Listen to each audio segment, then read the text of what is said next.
Siri itu dibingkai. Jadi Siri itu dibingkai oleh Appaka Sulapa. Siri itu dibingkai dalam Appaka Sulapa. Padahal kita tahu bahwa Siri itu adalah harkat martabatnya orang Sulawesi Sulawesi Selatan.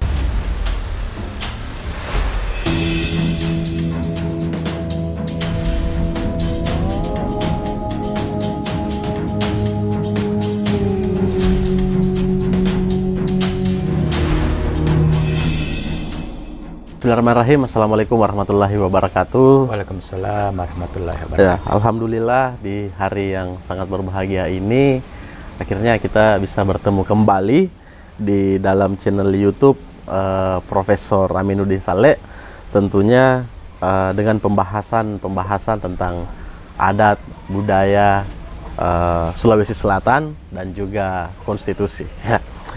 Ya, seperti biasa di channel YouTube ini selalu membersamai kita, orang tua kita, guru besar kita, ada Profesor Dr. Haji Aminuddin Saleh, SHMH, Karaeng Patoto, Puto Gatang. Akhirnya saya bisa hafal itu nama, Prof. Setelah sekian lama.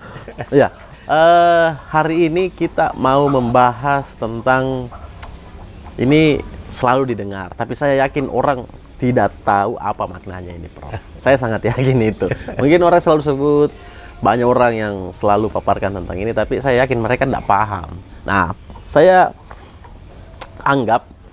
kita anggap itu perlu untuk dituntaskan pembahasannya hari ini. Disebarluaskan. Disebarluaskan pembahasannya hari ini. Ya, tentunya kita akan membahas tentang inspirasi tentang Appaka Sulapa. Appaka Sulapa, ya. Ini Appaka Sulapa pasti semua orang, hampir semua mungkin, Prof, orang Sulawesi Selatan pernah dengar. Cuma mungkin perlu pembahasan yang tuntas tentang ini. Ya, ya. Pertanyaan pertama saya mungkin, Prof, istilah Appaka Sulapa ini pertama kali didengar kapan dan siapa orang yang pertama mengatakan Appaka Sulapa kepada Prof ini? Ya, itu mungkin, Prof. Ini cerita lama, ya. Jadi mungkin saya masih SD atau SMP. Oh, masih SMP. Iya, masih sudah SMP. Lama sekali. Itu sudah lama sekali. Ya. Saya ingat betul itu yang ceramah di masjid itu adalah Bapak Kolonel Sibali dari Pulau Bangkeng, ya. Ya. Dia datang ceramah di masjid Nurul Yakin di Galesong ini, dan ternyata ceramah beliau almarhum itu sangat menarik perhatian. Dan itu ayah saya, Karesale itu pulang itu, dan dia berbicara, Karesale itu berbicara tentang Appaka Sulapa. Ternyata Karesibali, Kolonel Sibali pada waktu itu berbicara tentang Appaka Sulapa. Dan itu terkesan di benak saya karena ternyata Karesale katakan tadi saya sempat dialog katanya dengan Kolonel Sibali itu mengenai pemimpin Appaka Sulapa.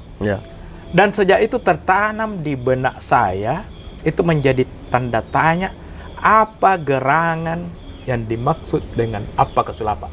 Itu pertama kalinya. Itu pertama kali dengar. Berarti pertama kali dengar langsung muncul tanda tanya, Prof, tanda tanya besar buat saya, karena ternyata katanya itu adalah ciri pemimpin itu Appaka Sulapa. Kan tadi waktu mendengar tentang Appaka Sulapa, ini langsung menjadi tanda tanya besar di benaknya Prof, di pikirannya Prof. Apa ini sebenarnya Appaka Sulapa? Nah, kemudian Prof, tindakan apa yang kemudian Prof ambil ketika sudah mulai menjadi tanda tanya Appaka Sulapa ini? Saya penasaran, ya. Saya penasaran dan mencari tahu tentu, ya. Berusaha untuk mencari tahu apa itu. Kemudian dalam satu kesempatan ini dalam sejarah hidup saya, ya. Saya diajak oleh Persatuan Antropolog Indonesia. Pada waktu itu Pak Profesor Pawenari Hijang, sekarang Pak Profesor.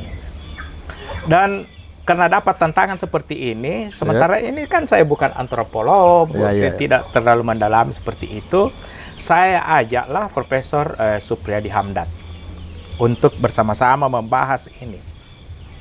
Kemudian sebagai penguat dari keadaan itu, dari kesempatan itu, kami menghadap Kareng Galesong. menghadap ke Kareng Mamaja itu paman saya. Saya katakan ada undangan Kareng untuk berbicara, menjelaskan tentang kepemimpinan di kampung kita di Galesong ini. Iya. Apakah ada pola yang bisa dipakai untuk itu? Hmm. Dia bilang, oke, saya siap, nak. Tetapi kan beliau itu sebagai penguat ya, Iya.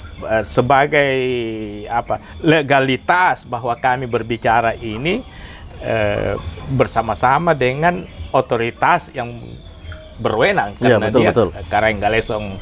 Kareng Galesong ya, Iya. Kareng Mamatja ya. Jadi pada waktu itu kami berbicara, dan itu pertemuan dihadiri oleh 9 negara. 9 negara. Iya. Oh, di pertemuan itu. Di Prof. pertemuan Oh, di iya. Unhas itu, kemudian saya surprise buat saya itu keseriusan dari Kareng Mamatja itu, Kareng Galesong. Beliau itu berpakaian adat lengkap.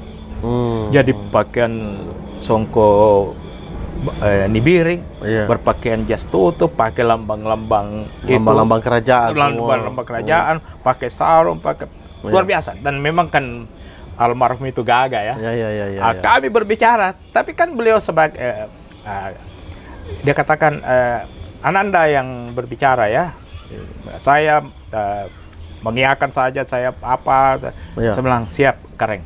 Jadi saya berbicara lah di Iya. muka forum internasional itu. Ternyata itu forum nasional ada pro kontra ya. Ada yang setuju, ada yang Iya. tidak. Dan antara lain yang kami bicarakan itu tentang pola kepemimpinan apakah sulapa. Iya. Saya ingat sekali ada satu pertanyaan dari utusan dari Jogja. Itu sangat kontras itu. Iya. Dia kata, saudara Aminuddin ini ada menampilkan Kareng ini, Kareng Galesong, menampilkan Supri Hamdat ini, almarhumnya. Saudara mau menghidupkan feodalisme. dia mau ini tidak ada lagi itu, tidak boleh lagi hidup itu. Saudara mau menghidupkan lagi. Iya. Saya itu kaget, saya pikir mestinya ini kan semua setuju saja, tapi ternyata dia tidak benar ini. Saudara mau menghidupkan feodalisme, tidak ada, bukan zamannya lagi. Iya. Alhamdulillah timbul inspirasi pada waktu itu. Saya katakan begini, pola kepemimpinan kami di Galesong, saya pikir Sulawesi Selatan pada umumnya tidak seperti itu yang di tempat Anda ya. Iya. Kalau di Galesong itu untuk menjadi Kareng itu, contoh ini Kareng Mamatja ini, beliau bukan turunan langsung dari Kareng Galesong. Oh, bukan turunan langsung. Bukan turunan langsung. Beliau menantu ya, jadi tidak turun-temurun seperti yang ada di tempat lain. Jadi apanya yang feodalisme? Betul. Ya. Iya. Saya pikir justru pola kepemimpinan yang kami bahas ini, itulah pola kepemimpinan yang sangat demokratis. Demokratis karena iya, Justru betul. diakui, saya bilang saya punya guru besar, Profesor Rikere, dan itu orang Belanda ya. Iya. Dia katakan ini pola kepemimpinan di Sulawesi Selatan itu lebih demokratis daripada pola kepemimpinan di Amerika atau sangat demokratis. Dipilih yang terbaik Iya, di betul, antara semua itu. Tidak harus bahwa dia harus keturunan langsung dari Kareng. Iya. Itu jawaban kami bertiga, dan alhamdulillah diterima diterima oleh peserta. Oh, seperti itu. Mulai saat itulah saya tambah memperdalam itu. Apa sesungguhnya itu? Apakah sulapa ya? Karena berarti semenjak saat itu Prof mulai melakukan penelitian mendalam tentang tentang apa membaca, diskusi, ceramah, dan setiap ceramah itu saya teringat itu, kalau kita berbagi ilmu itu tidak berkurang. Justru bertambah. Karena orang kritik, orang diskusi ilmu itu justru bertambah. Alhamdulillah makin bertambahlah itu semangat itu. Kan ini semenjak sudah diskusi itu Prof mulai melakukan penelitian tentang apakah sulapa, memperbanyak bacaan, diskusi dan semuanya. Nah kemudian Prof, apa yang menjadi hasil temuannya Prof dari proses-proses itu? Luar biasa. Saya sudah pernah, mungkin sudah saya sudah pernah ulas di mana-mana bahwa ternyata dari proses untuk itu, dari apakah sulapa itu, saya juga tadi sudah jelaskan bahwa ternyata di dalam apakah sulapa itu siri itu dibingkai. Jadi siri itu dibingkai oleh apakah sulapa. Siri itu dibingkai dalam apakah sulapa. Padahal kita tahu Ya. bahwa siri itu adalah harkat martabatnya orang Sulawesi Sulawesi Selatan. Ya. Ya. Hukum yang tertingginya itu di Sulawesi Selatan itu adalah apakah sulapa. Ya. Siri ya. Siri. Padahal itu dibingkai dalam apakah sulapa. Itu luar biasa, dan itu dibicarakan, kami bicarakan di mana-mana, saya sampaikan di mana-mana, sambil itu mendengar apa aspirasi dari orang-orang tentang Ya. itu, dan itu semakin memperkaya pandangan mengenai itu. Iya. Berarti hasil temuannya itu, Prof, dari studi mendalam itu bahwa siri lah yang menjadi, yang kemudian dibingkai oleh apakah sulapa itu. Siri itu dibingkai Iya. oleh. Padahal selama ini kita lihat bahwa siri itu adalah hukum yang tertinggi, harkat dan martabat. Ternyata berdasarkan penelitian itu yang pada akhirnya saya jadikan hak cipta itu, Iya. siri itu dibingkai oleh apakah sulapa. Sulapa. Nah, kemudian Prof, yang disampaikan sama Prof tadi, menurut tak apakah masyarakat kita sadar dan mengerti akan makna dari simbol apakah sulapa itu, sehingga keberadaan simbol itu selalu dianggap esensial.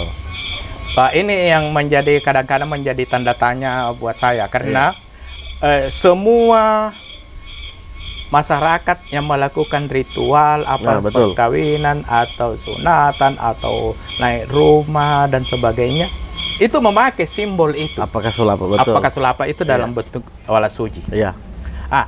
Saya biasa mencoba bertanya kepada mereka, Iya. kenapa simbol-simbol itu dipasang. Pada umumnya mereka mengatakan bahwa waktu saya kawin pakai begitu, jadi anak saya kawin, Pakai cucu begitu saya juga. kawin pakai begitu juga. Mereka kurang, ada yang kurang paham ya. Iya, nenek saya waktu katanya kawin pakai simbol Iya, seperti iya. itu, jadi bapak saya pakai dan saya juga pakai.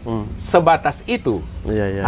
Itu yang saya pikir, wah kalau begini, ini perlu penjelasan yang tuntas tentang hal ini. Jangan sampai mereka ini menggunakan simbol-simbol ini karena ikut-ikutan, katurut-turukan. Iya. Itu kan padahal mestinya tahu apa esensinya ya. Betul. Sehingga bisa diimplementasikan apa sebetulnya Iya, maknanya ya. Berarti bisa mungkin disampaikan, Prof, esensinya bagaimana itu menurut Pak? Misalnya begini, apakah sulapa ini? Seperti kita lihat bahwa ini biasa sekali saya jelaskan bahwa misalnya dalam acara perkawinan ada harapan dari orang tua yang mengawinkan itu bahwa anaknya nanti ini pada menjelang perkawinan itu dalam proses kehidupan mereka, dari tadinya anak muda menjadi orang yang sudah kawin, sudah punya istri, sudah punya tanggung jawab. Tanggung jawab itulah yang dimaksud dengan apakah sulapa. Apa yang mendasari untuk bisa lanjut menjadi punya ini, seperti yang ciri dari apakah sulapa itu empat persegi sama sisi ya. Itu nilai-nilai kejujuran, nilai-nilai keberanian, nilai-nilai kecerdasan, nilai-nilai kekayaan, itu yang harus menjadi pedoman dasar dalam peralihan status dari anak muda menjadi orang yang kawin. Demikian pula pada proses untuk hitannya disunat, proses peralihan dari anak remaja menjadi dewasa karena dia sudah disunat. Itu simbol-simbol itu harus hadir, harus dipahami. Betul. Dan itu menjadi modal mereka untuk selanjutnya. Jadi bukan saja seperti wala suci, seperti itu janur, itu dianyam seperti itu. Itu sebetulnya simbol apakah sulapa juga. Ada kalomping misalnya, apa namanya, air yang akan dimandikan kepada pengantin, dimandikan kepada yang disunat itu dikasih lipatan-lipatan sirih. Itu punya makna dan sebetulnya itu simbol-simbol apakah sulapa semua. Cuma ini yang tidak dipahami, sekadar ritual saja. Ritual saja. Ya mestinya kan dipahami apa hakikatnya, apa makna Maknanya dan kemudian harapannya itu menjadi doa juga, Prof. Harapan itu menjadi doa Betul, juga. melalui simbol itu tadi. Simbol itulah, tapi kan mestinya harus tahu supaya meresap dalam hatinya, dan Betul. itu menjadi simbol untuk Menjadi doa. simbol untuk doa, betul. Karena memang masuk akal, Prof. Bukan cuma untuk menjadi pemimpin kita harus berani, kaya, jujur dan cerdas. Ya. Tapi pada saat kita mulai peralihan status dari anak muda menjadi kepala rumah tangga, Iya, itu betul. wajib untuk berani, Iya. wajib untuk cerdas, Iya. wajib untuk jujur dan wajib untuk kaya. Iya, kalau itu tidak dimiliki mau apa? Betul. Apa bekal yang akan dibawa Betul. dalam proses? Semoga ini dipahami dan didengar oleh semua orang bahwa kita itu harus memiliki 4 sifat ini. Iya. Walaupun dalam memimpin, paling tidak kita dalam memimpin rumah tangga, Prof. Paling tidak dalam Kalaupun belum berumah tangga, dalam memimpin diri sendiri dulu lah. betul. Kita harus Luar memiliki biasa. 4 sifat ini. Luar biasa sekali ini, Bro. Ini pencerahan yang sangat luar biasa. Ketika anak muda Sulsel ataupun semua orang di Sulsel sadar itu, maka orang Sulsel yang paling istimewa di dunia Amin, ini, Bro. insya Allah. Pasti itu. Kalau memiliki 4 sifat ini dan menjadi pegangan dalam kehidupan sehari-harinya. Nah, kemudian, Prof, apakah makna apa sulapa ini hanya berlaku untuk masyarakat Sulsel saja? Kayaknya tidak. Oke, tidak. Kayaknya ini filosofi hidup ya. Ya. Ini pandangan hidup. Kayaknya tidak terbatas kepada hanya orang Sulsel saja. Saya itu alhamdulillah di mana-mana diberi kesempatan untuk berbicara tentang hal ini. Ya. Di mana-mana di Ya wajar karena Prof sudah melakukan penelitian sejak dari dulu memang. di Iya. mana-mana ya Iya. dipanggil, apakah itu di komunitas raja-raja, Iya. di perkawinan apa semua saya dipanggil itu. Dan saya katakan itu. Dan ini lintas suku ya. Iya. Saya pernah ceramah di Medan, ceramah di Cirebon, di Jakarta, di Bandung, di mana-mana di Nusa Tenggara. Saya berbicara tentang itu. Dan setelah diskusi itu ternyata peserta diskusi itu pada umumnya menyatakan bahwa ini adalah satu pola kepemimpinan nasional. Kalau ini dilakukan secara baik, insya Allah harapan-harapan itu bisa terlaksana. Ada yang salah satu yang unik di antara 4 unsur ini, kaya ya. Ya. Unsur kaya itu Kaya. kan pemimpin itu harus kaya. Ini salah satu contoh ialah bahwa kalau seorang pemimpin itu sudah merasa kaya, memang dia kaya dan merasa kaya juga, maka dia tidak akan ambil yang bukan haknya. Betul. Ini kan ada banyak yang terjadi ialah bahwa dia sudah jabatan tinggi, punya dengan fasilitas yang lengkap, dengan honor macam-macam, dengan apa, tapi ternyata kemudian masih mengambil haknya orang lain. Karena dia belum merasa kaya itu. Karena dia belum merasa kaya. Tidak punya sifat kaya itu. Iya, tidak punya sifat kaya. Seandainya saja dia punya sifat kaya itu, maka dia katakan, oh saya kan ini cukup. Saya syukuri apa yang sudah ada. Buat apa mengambil haknya orang lain? Betul. Berarti ya. Insya Allah itu aman. Ini kan yang banyak marak ini. Iya. Yang marak di tempat kita ini ialah oknum-oknum yang sebetulnya punya harta banyak, tetapi mental miskin. Mental miskin. Tidak betul. punya mental kaya, perasaan Betul. kaya. Padahal dia bergelimangan harta ini, Bergelimangan Prof. Tapi harta. mentalnya yang miskin. Tapi mentalnya miskin. Betul. Itulah yang merusak, banyak merusak ini. Berarti kaya dalam artian tanda kutip ini ya, Prof. Ya, ini adalah dalam hatinya yang harus Dalam kaya. Kan? hati itu harus punya rasa kaya, Kaya, karena betul. dengan demikian perasaan itu membuat kita merasa bersyukur ya. Betul sekali. Iya. Bukan kaya yang harus berapa mobilnya, Oh, berapa gitu, asetnya. iya. Bukan itu. Ini yang harus dipahami. ya, betul. Jadi kaya yang dimaksud adalah merasa cukup dengan semua. Cukup yang sudah ada, karena kalau merasa tidak cukup masih mau lagi. Itu yang mental miskin itu, Prof. Jadi sudah bergelimangan harta, sudah menjabat, bergelimangan harta menjadi pemimpin, tidak pernah merasa cukup, akhirnya ambil haknya orang. Ya, itu mental miskin, betul. Mental miskin itu. Luar biasa sekali ini, Prof. Luar biasa sekali. Nah, kemudian dari apa yang Prof sampaikan tadi, mulai dari simbol, penjelasan tentang apakah sulapa. Nah, ini kan boleh saya katakan, Prof, saya baru juga dengar dari Prof ini penjelasan ini. Upaya apa yang Prof lakukan agar makna dari simbol-simbol dan penjelasan tentang apakah sulapa ini tersosialisasikan ke masyarakat luas? Yang pertama saya lakukan itu, saya daftar sebagai hak cipta. Oh, didaftar sebagai hak cipta. Dan betul. itu diterima oleh Kementerian Hukum dan HAM. Kemenkumham. Tahun berapa itu, Prof? 3-4 tahun yang lalu. 3-4 tahun yang sudah lalu. lama, mungkin sudah agak lama ya. Oh, agak lama ya. Kenapa? Iya. Mungkin orang bertanya, kenapa ini kan kenapa dibuatkan hak cipta? Iya. Terus terang saja, ada kekhawatiran karena kita berbicara, saya berbicara di mana-mana, ada kekhawatiran ini diambil oleh orang lain, didaftarkan oleh orang lain. Nah, kita tahu misalnya ada bangsa tetangga kita yang suka Klaim, ya, betul. mengklaim mengambil hak yang ada di Indonesia ini, dan dia katakan itu haknya mereka, hak luar negeri itu bukan hak Indonesia itu. Ya, ya. Itu kekhawatiran utama saya. Iya. Sehingga saya katakan ini hak ini perlu saya daftarkan dengan segala macam ikutannya ya, Iya. dan supaya tidak diklaim seperti apa tempe saja kita makanannya orang Indonesia, tapi diklaim orang pihak lain sebagai hak ciptanya. Batik, reok apa itu penorong apa itu Iya, semua betul. Banyak yang diklaim, Prof. diklaim oleh pihak lain yang Betul. saya harus ambil, saya harus daftar. Alhamdulillah pendaftaran saya itu diterima oleh Kementerian Hukum dan HAM. Berarti upaya itu yang Prof lakukan untuk Itu yang saya melindungi lakukan. ini, Sambil apa itu ya. saya sosialisasikan. Betul. Kemudian saya menciptakan beberapa hak cipta turunannya ya. Iya.